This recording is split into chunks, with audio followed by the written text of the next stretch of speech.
Olá, que a graça e a paz de nosso Senhor e Salvador Jesus Cristo seja com você. Aqui estamos para mais uma aula, a quinta aula da EBD, Escola Bíblica Dominical, primeiro trimestre de 2023. Maravilha! Estamos estudando aí sobre esse título geral, Aviva a Tua Obra, o chamado das Escrituras ao quebrantamento e ao poder de Deus. Já tivemos a primeira aula falando sobre o que é avivamento, depois a segunda falando sobre o avivamento no Antigo Testamento, a terceira falamos sobre o avivamento no Novo Testamento e a quarta aula falamos sobre o ministério avivado de Jesus. E agora chegamos na quinta aula. Esta aula traz por título o seguinte: o avivamento na vida da igreja. O avivamento na vida da igreja. Esta aula presencialmente será no dia 29 de janeiro de 2023. Se você mora aqui na cidade de Cabreúva ou perto, você é meu convidado para assistir a aula presencialmente comigo, às 8h30 da manhã, todos os domingos, na Assembleia de Deus Aliança de Paz, Rua Paraíba, 248, bairro Jacaré, Cabreúva, São Paulo. Muito bem, mas aqui a gente faz um comentário da pré-aula. É uma videoaula, né? É um preparo, é um resumo daquilo que a gente vai ver presencialmente, tá bom? O material didático, como você sabe, eu uso a revista da CPAD, produzido pela CPAD, e a Bíblia Sagrada, a Palavra de Deus. Então não pode faltar nas aulas de teologia, a aula bíblica, esses dois materiais. No caso aqui é a revista da CPAD. Muito bem, então vamos lá. O avivamento na vida da igreja. E nós temos o texto áureo. Você sabe que a Escola Bíblica Dominical, ela tem o texto áureo, a gente chama de texto maior. Em Atos, capítulo de número 2 e o versículo de número 4, que é o nosso texto áureo para a nossa meditação nesta aula aqui, né? Então diz o seguinte: e todos foram cheios do Espírito Santo e começaram a falar em outras línguas, conforme o Espírito Santo lhes concedia que falassem. Esse versículo é bastante conhecido dos irmãos, principalmente aí das igrejas pentecostais. A verdade prática, a gente tem a verdade prática também aqui para o comentário, ela diz o seguinte: ao longo dos anos, a igreja experimenta avivamentos por meio do batismo no Espírito Santo e da atualidade dos dons espirituais. Então é o seguinte, duas situações acontecem no que se diz respeito ao avivamento na igreja. Então quando se fala de avivamento na igreja, não tem como desassociar de batismo no Espírito Santo. Uma igreja avivada é uma igreja em que os irmãos são batizados com o Espírito Santo e permanecem com aquela chama, com o poder de Deus na vida, dão lugar a Deus e creem também na operação dos dons espirituais, ou seja, os sinais e maravilhas também vão acontecer graças a essa questão de que a pessoa é cheia do poder de Deus, é batizada com o Espírito Santo e também faz uso ali dos dons espirituais que é distribuído pelo Espírito Santo na vida da igreja. Então isso daí é avivamento na igreja, tá bom? Bem, nós temos a leitura bíblica em classe, que é importante que o professor leia com todos os alunos na sala de aula. Eu faço isso na sala de aula. Atos capítulo de número 2, né? É transcrito na revista, o texto bíblico de Atos 2, do 1 ao 13. É imprescindível fazer essa leitura para que fique mais tranquilo para o comentário da aula propriamente dito. Como eu aqui sempre faço uma análise, um comentário breve do texto áureo, que é o texto maior, de Atos, capítulo de número 2, versículo de número 4, que diz então: e todos foram cheios do Espírito Santo e começaram a falar em outras línguas, conforme o Espírito Santo lhes concedia que falassem. Bem, esse texto áureo está inserido, então, como eu disse, no capítulo de número 2, do versículo 1 ao 13 de Atos. Atos 2, do versículo 1 ao 13. O contexto é exatamente aquele momento que aconteceu eu diria, o maior movimento na história da igreja e, por que não dizer, o maior e primeiro avivamento na história da igreja primitiva. A palavra fala em Atos 2:1 que, cumprindo-se o dia de Pentecostes, estavam todos reunidos no mesmo lugar. E de repente, o que aconteceu? Veio do céu um som como de um vento veemente e impetuoso e encheu toda a casa em que estavam assentados. E foram vistas línguas repartidas como que de fogo, as quais pousaram sobre cada um deles, e todos foram cheios do Espírito Santo e começaram a falar em outras línguas, conforme o Espírito Santo lhes concedia que falassem. Tem irmãos que não sabem o que significa pentecostal. Que se alguém pergunta para você, você é pentecostal? Por quê? Então, nós somos pentecostais porque cremos no derramamento do Espírito Santo. Cremos piamente no que está em Atos, capítulo de número 2, do versículo 1 em diante ali, e que aquela experiência também é válida para os nossos dias. Algumas situações que ocorreram naquele dia, naquela ocasião, não acontecem mais. Por quê? Porque ali chegou o batismo no Espírito Santo para os irmãos. Então, aquela chegada foi o seguinte: de repente veio do céu um som. Então, esse negócio de som não acontece mais. Por quê? Chegou, né? O que mais que aconteceu ali que nos nossos dias não acontece? O som como de um vento veemente, esse barulhão de um vento.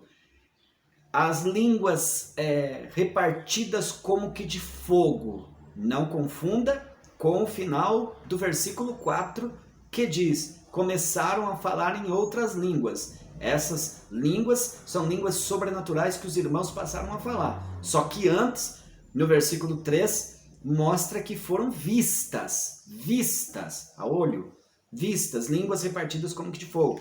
Então, isso não acontece mais, tá? Porque não há necessidade.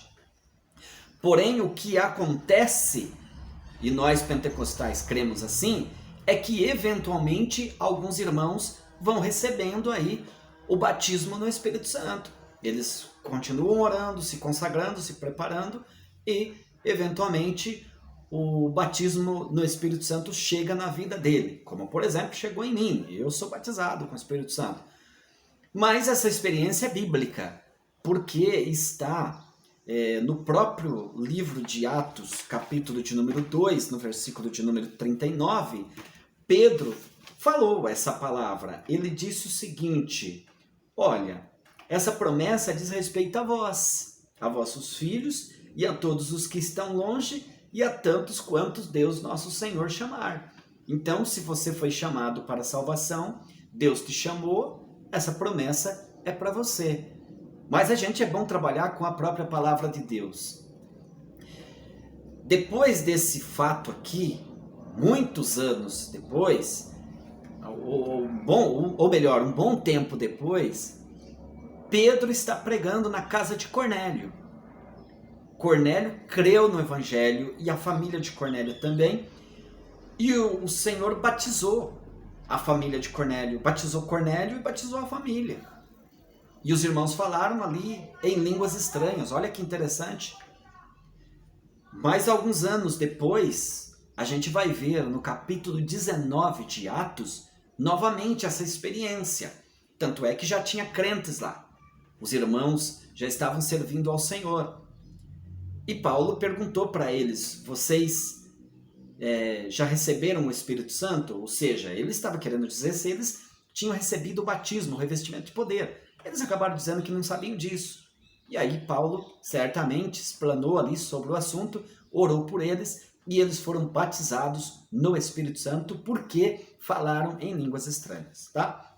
Eu já estou falando isso porque existe a corrente teológica, a corrente da teologia reformada, a partir das igrejas históricas, que existe o cessacionismo. Os cessacionistas não creem assim. Eles não creem como nós, pentecostais.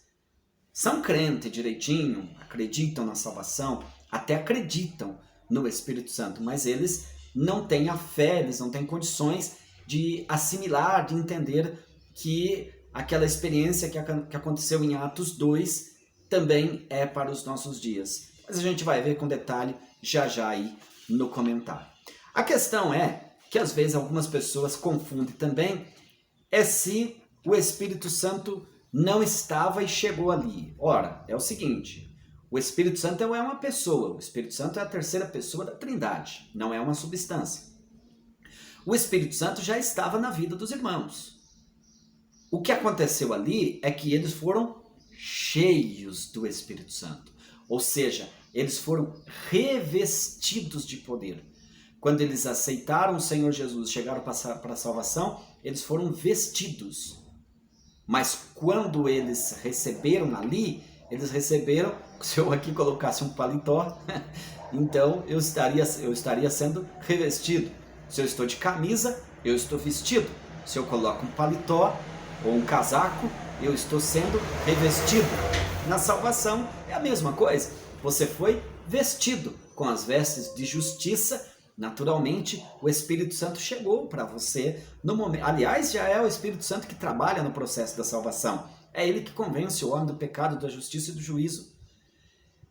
E Efésios 1:13 diz que quando nós aceitamos a palavra da fé, o Espírito Santo nos sela e ele vem para ficar. Então o Espírito Santo já está na vida de quem é crente salvo. Mas ali houve necessidade de estarem aguardando o quê? O revestimento de poder. Então batismo com o Espírito Santo é revestimento de poder.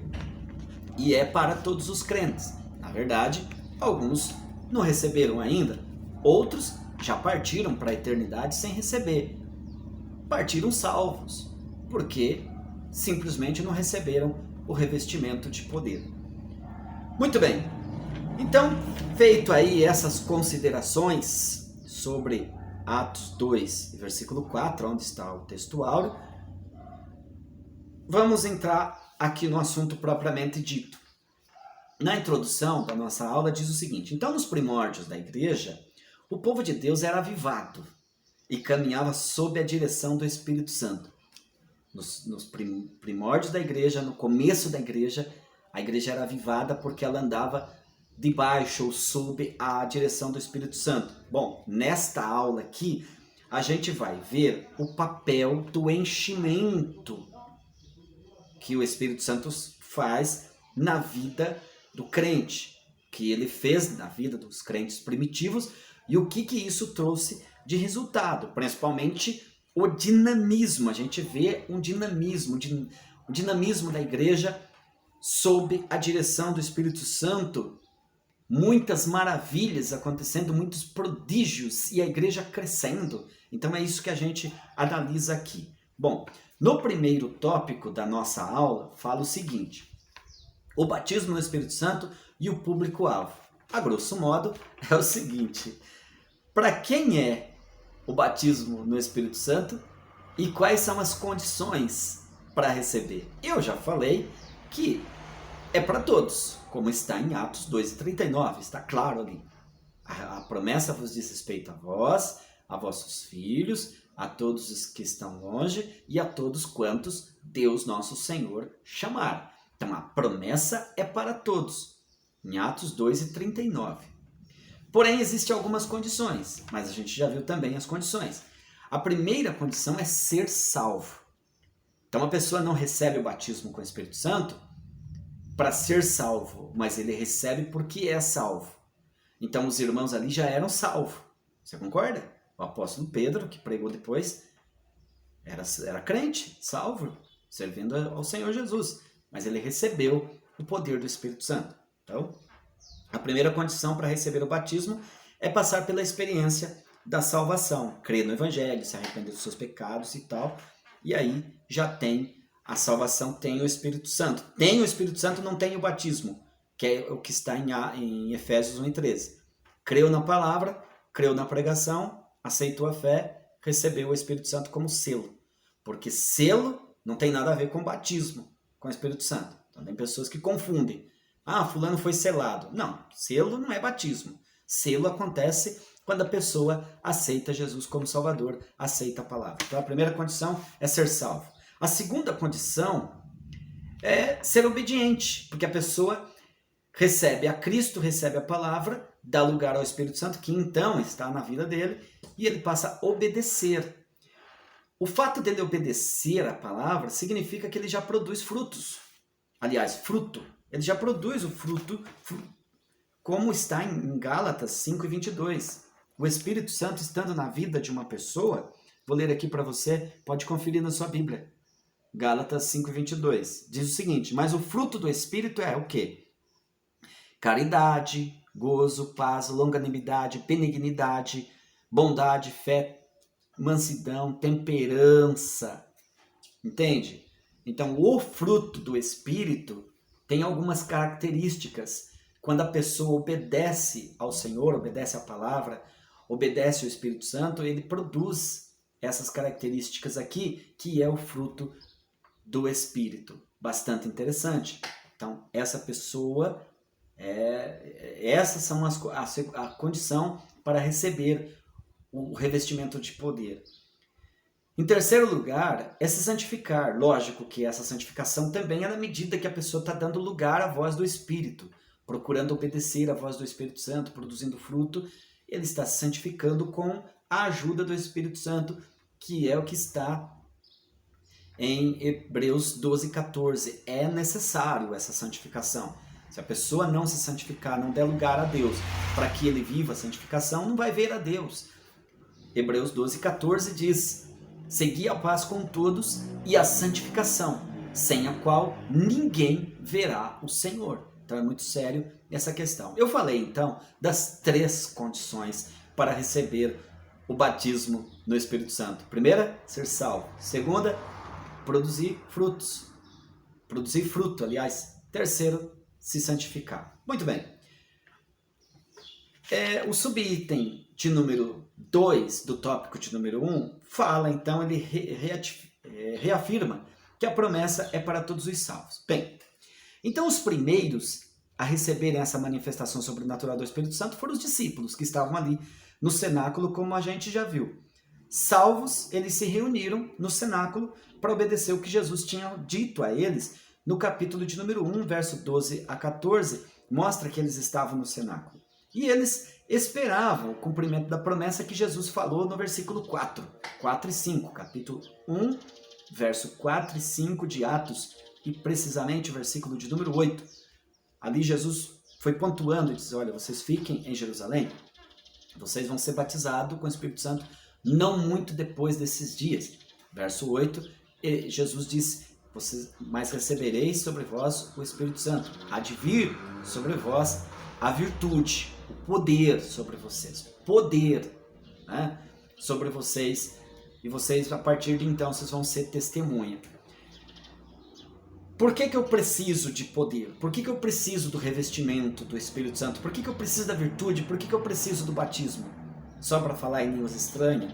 Se exibir, mostrar que é mais crente do que os outros, tal? Ou que é mais importante? Não. Tem uma proposta. Está em Atos 1 e 8. Vocês vão receber a virtude do Espírito Santo, disse Jesus, e ser-me-eis testemunha em Jerusalém, na Judéia, Samaria e até os confins da terra. Então a ideia de receber o poder, o revestimento do Espírito Santo é para que a pessoa então possa trabalhar, produzir, pregar o evangelho, propagar, e a igreja precisa desse avivamento para que ela possa cumprir a sua missão de maneira integral. Bem, então é para todos. Lembrando do versículo de que Pedro falou depois, em Atos 2:39. Mas essa promessa é para todos vocês. É para todos, é para todos. Sendo salvo, é para todos. A promessa vos diz respeito a vós, a vossos filhos, aos que estão longe e a tantos quantos Deus, nosso Senhor, chamar através de Jesus Cristo. Minha pergunta, você é chamado por Deus? Deus te chamou para a salvação? Então essa promessa do revestimento e do poder do Espírito Santo também é para você. É para todos. raça, aliás, não vamos usar o termo raça aqui, que isso aí já deu polêmica, mas para todas as culturas, todos os povos, em todos os países, em todos os lugares, todas as idades, todos podem receber o batismo no Espírito Santo. Tá, mas tem a questão do cessacionista, que é o subitem de número 3. Problema dos cessacionistas. Quem são os cessacionistas? Primeiro vamos analisar o termo. Cessacionismo é uma corrente da teologia reformada a partir das igrejas históricas que eles não... Quem é cessacionista não consegue entender o que estamos falando aqui. A experiência de Atos 2. Não conseguem entender que é para os nossos dias. Eles acham que é só para o dia dos apóstolos. Inclusive, chegam a imaginar que é só aquela experiência de Atos capítulo 2, do versículo 1 ao 13.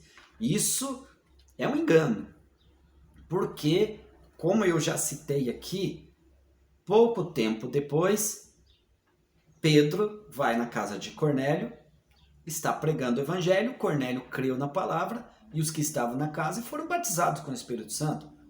Você vê em Atos, capítulo de número 19, um bom tempo depois desse caso aqui, em que Paulo chega ali e perguntou: vocês já conhecem o Espírito Santo? E os irmãos dizem que não. Ele certamente explanou a palavra sobre o assunto, orou por eles com imposição de mãos, e os irmãos receberam o batismo com o Espírito Santo a ponto de falar em línguas estranhas. Meu amigo, então, se tem a ideia de cessacionismo, cada um na sua. Porque tem, sim, pessoas boas, pessoas piedosas, pessoas que a gente tem um respeito. Mas, se não quer crer da forma que está aqui, paciência. Seguimos a paz com todos, como diz Hebreus 12:14. Mas que é um engano, usar argumentos de dizer que foi só para aqueles dias, não dá, não se sustenta. Porque a gente vê a experiência do batismo com o Espírito Santo acontecendo.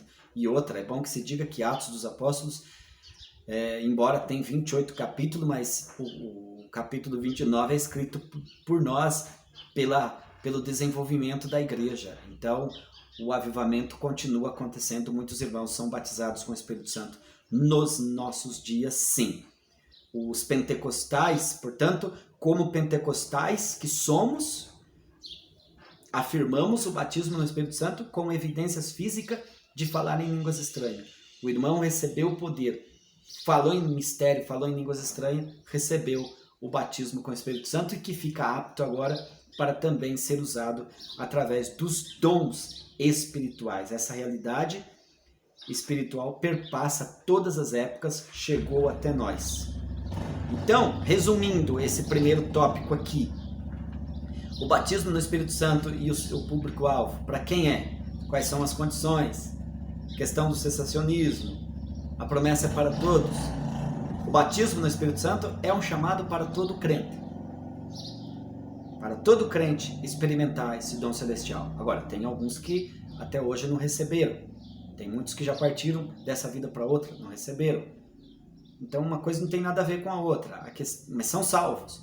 A questão é que é importante receber para que possa fazer a obra do Senhor. Vamos ao tópico de número 2, senão a nossa aula aqui fica muito longo. O tópico de número 2 da nossa aula diz o seguinte: o dinamismo da igreja apostólica. A questão é que depois que os irmãos receberam o poder ali, a gente vê um dinamismo na história da igreja. Deixa eu analisar aqui. Primeiro é porque o subitem 1 até ele coloca: a igreja nasce avivada. A igreja nasceu no Pentecostes. Nasceu no Pentecoste. E eu até gosto de chamar o termo, foi inaugurada no Pentecoste. Do ponto de vista histórico, a igreja sim, passou a existir no dia de Pentecostes. Isso ocorreu sob a atuação direta do Espírito Santo. A igreja nasceu ali, avivada, graças a Deus. Então, por isso que a igreja tem que ser avivada, porque ela nasceu avivada. E eu penso que ela vai subir no arrebatamento avivada. Assim como o tabernáculo foi consagrado pela descida da glória divina, a igreja foi consagrada também, inaugurada com a descida ali do Espírito Santo, descida no sentido de que veio o revestimento de poder. Portanto, Ali no Pentecostes, o Senhor, então, como eu disse no início da aula, iniciou o maior avivamento, o maior movimento, o maior fenômeno na história da humanidade. Graças a Deus. O subitem 2 mostra pra gente o seguinte: a igreja depois do Pentecostes. É isso que importa e isso que interessa muito para nós aqui. O que aconteceu com a igreja depois do Pentecostes? Bem, aconteceu que os sinais do poder de Deus acontecia sinais, prodígios, maravilhas, milagres, frutos do avivamento, ou resultado do avivamento espiritual.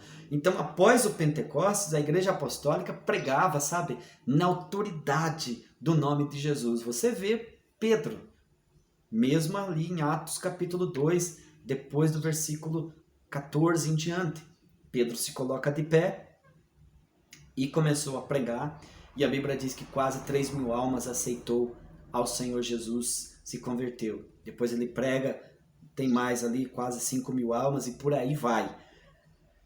E a gente vê também em Atos 2, 42 em diante, as maravilhas, os prodígios. Então muitos milagres, muitos prodígios eram feitos pelos apóstolos, pela igreja. Havia temor, sabe? A igreja, então, depois do Pentecostes. Por que aconteceu isso? É bom que se diga que a igreja permaneceu avivada porque ela também obedeceu um ponto importante. Diz em Atos 2 e 42 que os irmãos perseveravam na doutrina, na palavra, certo? Perseveravam na comunhão, perseveravam no partir do pão, perseveravam nas orações. Em cada alma havia temor e muitas maravilhas, milagres, prodígios se fazia pelos apóstolos. E os irmãos, verso 46, perseveravam unânimes todos os dias no templo e partindo o pão em casa com singeleza de coração. Eita maravilha! Então, a gente resume aqui o seguinte: depois do Pentecostes, a igreja continua avivada. Mas ela continua avivada porque ela está embasada na palavra. Ela segue uma linha espiritual de piedade, uma vida espiritual, sabe, os irmãos cheios do Espírito Santo, porque a igreja vive na palavra e na oração. Avivamento, poder de Deus só acontece com palavra e oração. Crente avivado, crente poderoso, cheio da unção, é porque ele vive na palavra e vive na oração. Uma coisa não desassocia da outra. Tem vezes que a gente encontra pessoas dizendo: eu oro muito. E eu pergunto: lê a palavra? Não, então, tá faltando. Mas eu leio muito, mas ora, não, tem que ter oração e palavra, irmão. Palavra e oração, não tem essa. Quantos não são os irmãos que outrora a gente ficou sabendo aí, ou fica sabendo eventualmente, e vão para o monte, posa na vigília e não sei o que, e lá não tem palavra. Não adianta. Você tem que ir para o monte, tem que ir para a vigília, mas você tem que vir para a escola dominical também, para aprender a palavra de Deus. Entendeu? Então é palavra e oração, oração e palavra. Não tem essa. E consequentemente tem os frutos. Tem a questão da comunhão. Se a pessoa vive na palavra e na oração, ele também está em comunhão com a igreja. Essa questão de que as pessoas, não, eu estou em comunhão, tal, mas não aparece na igreja, não vai em um trabalho nenhum, não participa de reuniões de estudo, não participa de momentos de oração, desculpa, mas isso não é avivamento, você não está vivendo o avivamento que o Senhor quer. Então, se você está nessa situação, você que precisa desse tipo de avivamento. Palavra, oração e estar em comunhão com a igreja. Tudo bem? Desculpa que aqui é professor e profeta de forma direta. Vamos lá. Se você gostou aí, dá um joinha aí e glorifique a Deus também no comentário. Tópico de número 3 da nossa aula diz o seguinte: um ministério ungido para os dias atuais. Minha pergunta: é preciso um ministério ungido para os dias atuais? Lógico que sim.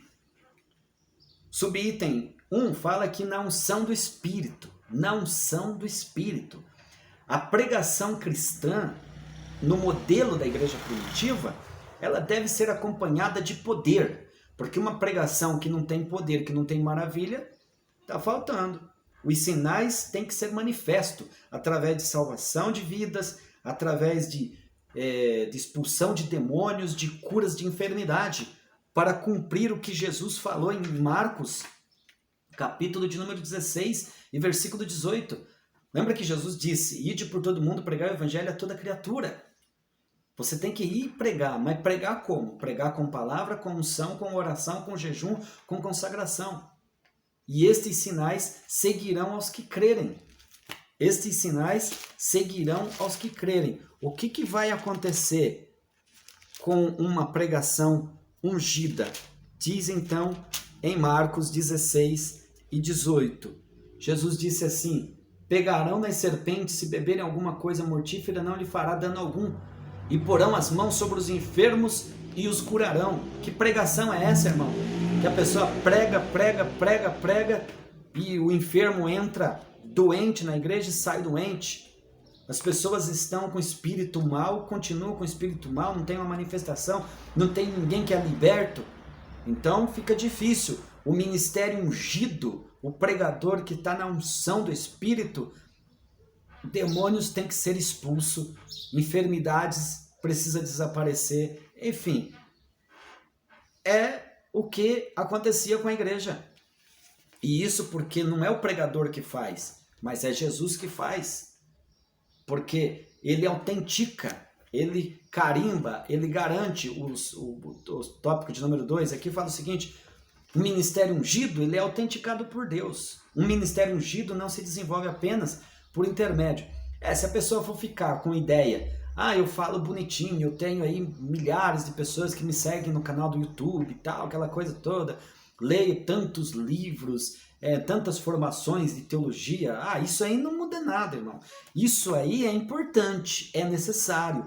Você não pode ser um pregador se não tiver preparo, como diz lá em, acredito que é 2 Timóteo 2:15, convém que o homem de Deus, ele seja preparado para toda boa obra, que ele não tenha de que se envergonhar, que ele maneja bem a palavra de verdade, então ele tem que estar preparado, isso é verdade, mas isso não basta, ele precisa de algo mais, ele precisa de dar lugar a Deus, de ter sabe, o seu ministério avivado, ser uma pessoa de oração, ser uma pessoa de palavra, de consagração, para que então a presença do Senhor seja com ele, porque quem faz o milagre é o Senhor.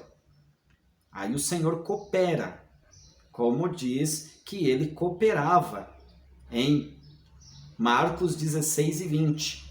E eles, tendo partido, pregaram por todas as partes. Isso aqui é depois do Pentecostes. Cooperando com eles o Senhor e confirmando a palavra. O Senhor confirma a palavra com sinais, com maravilhas. Às vezes a gente encontra aí pessoas que acham que é ele que faz milagre, que é ele que faz prodígio, porque ele é bom, porque ele prega bem, porque isso, aquilo. Não é. O que o pregador tem que fazer é orar, se consagrar, ler a palavra, ser humilde, estar na presença de Deus e fazer o trabalho. E o Senhor manifesta a sua glória e confirma a palavra que ele está pregando, confirma como? Com sinais e maravilhas. Bendito seja o nome do Senhor. E o tópico de número 3, caminhando aí para o encerramento da nossa pré-aula, diz o seguinte: um ministério ungido, ele glorifica a Cristo. Então, um ministério ungido não é a pessoa que se exalta. Cheguei lá, preguei. Tem alguns que saem com essa bobagem. Preguei lá, Deus me usou, fica falando, fazendo propaganda até. Não. O Espírito Santo não glorifica homem. O Espírito glorifica a Jesus Cristo. Está lá em João, Evangelho de João 16, do 13 ao 14. Está claro. O Espírito glorifica a Jesus Cristo. Então o ministério ungido pelo Espírito tem como primordial, como primazia, o nome do Senhor ser glorificado, e não o homem. O homem é vaso, é instrumento. O homem, a mulher é instrumento. Tá certo? Assim, toda a mensagem do Evangelho e atividade debaixo da direção do Espírito Santo faz com que o nome do Senhor é glorificado. E aí, eu quero lembrar com você o que disse Paulo em 1 Coríntios, capítulo 10, versículo de número 31. Tudo que nós fazemos, tudo que o homem faça nessa terra, tudo, ele faz para a honra e a glória do nome do Senhor. E diz o texto lá: quer comais, quer bebais, ou façais outra qualquer coisa, fazei tudo para a glória de Deus. Então, homem não tem que ser exaltado, não. Nada é para exaltação, para soberba de homem, para orgulho de homem. Não. Ele pode ser o que for. Ele pode ser um grande líder. Ele pode ter um status aí incrível. Mas no que se diz respeito aqui espiritual, toda honra, toda glória, todo louvor é a Deus. E a gente fecha dizendo aqui que Deus em Cristo é que deve ser glorificado a partir de nossa instrumentalidade na obra do Senhor. Então, tudo que nós fazemos para a honra e para a glória do nome do Senhor. Ministra uma aula maravilhosa da escola dominical? É para a glória de Deus. Prega nos congressos? É para a glória de Deus. Tá lá, fundou uma igreja, abriu uma igreja, tá encheu a igreja, muita gente veio para a igreja para a honra e a glória do nome do Senhor. E eu quero até aumentar um pouquinho, que eu também trabalho aí com a questão profissional, até na vida profissional, tudo que a gente faz para a glória de Deus, para a honra do Senhor. Bom, então, resumindo aí esse tópico de número 3, falando aí do ministério ungido para os dias atuais, né? Então, o ministério cristão deve ser ungido pelo Espírito Santo. Não dá para dizer que exerce um ministério que tem um ministério seco. Não dá. O ministério, se você é pastor, se você é pregador, se você é presbítero, é evangelista, ou qualquer outra atividade que você faça na obra de Deus, meu amigo, minha amiga, precisa ser cheio do Espírito Santo. Não tem condições de você fazer a obra do Senhor se não for cheio do Espírito Santo. E a gente já viu aqui a receita, que ser cheio do Espírito Santo só tem uma alternativa, através da oração, da palavra e da obediência. Palavra, oração e obediência. É isso aí, tá? Dentro dessa linha vai ter prodígios, vai ter maravilha, a obra cresce e o nome do Senhor é glorificado. Concluindo então a nossa pré-aula, diz o seguinte: então a igreja apostólica, a gente viu aí que ela nasceu sob o avivamento do Pentecoste. A igreja primitiva nasceu avivada no dia de Pentecoste. Então, debaixo do glorioso batismo com o Espírito Santo, né? E ao longo da história a gente percebe que a gente aprende a razão do seu êxito. Não foi o conhecimento humano. O que a gente vê aí? Que não foi o conhecimento humano. O próprio apóstolo Paulo falou lá em Filipenses 3, do 8 em diante. Ele disse que todo o conhecimento que ele tinha, tudo que ele sabia, ele reputou como perda e até considerou como escória, como esterco. Deixou tudo de lado para que ele pudesse depositar toda a sua fé, toda a sua vida, todo o seu esforço em Jesus Cristo e procurar conhecer Jesus todos os dias, para que pudesse fazer uma obra com muita eficácia e eficiência e glorificar o nome do Senhor. O que fez toda a diferença no ministério da igreja apostólica, da igreja, no primórdio da igreja, foi a unção do Espírito Santo. Não foi a sabedoria dos apóstolos, então, foi a unção do Espírito Santo. Para a nossa vida prática é o seguinte: não podemos então deixar a chama apagar. Eu concluo aqui falando para você, a unção do Espírito Santo, ela continua disponível hoje, mas a gente precisa buscar. Então eu desejo que, nesse encerramento de aula aqui, que Levítico 6 e 13 continue na nossa vida. Diz Levítico 6 e 13, o fogo arderá continuamente sobre o altar e não se apagará. Meu amigo, minha amiga, se você ficou até agora, esse momento aqui, quase 40 minutos de aula comigo, imagino que você está gostando. Eu quero agradecer de coração, obrigado aí pelo seu carinho. Se você não é inscrito, se inscreva no meu canal para me ajudar a levar essas informações para frente. E também deixa aí um curtir, deixa um comentário, tá bom? Que Deus te abençoe, que Deus te guarde e até a próxima aula. A paz do Senhor.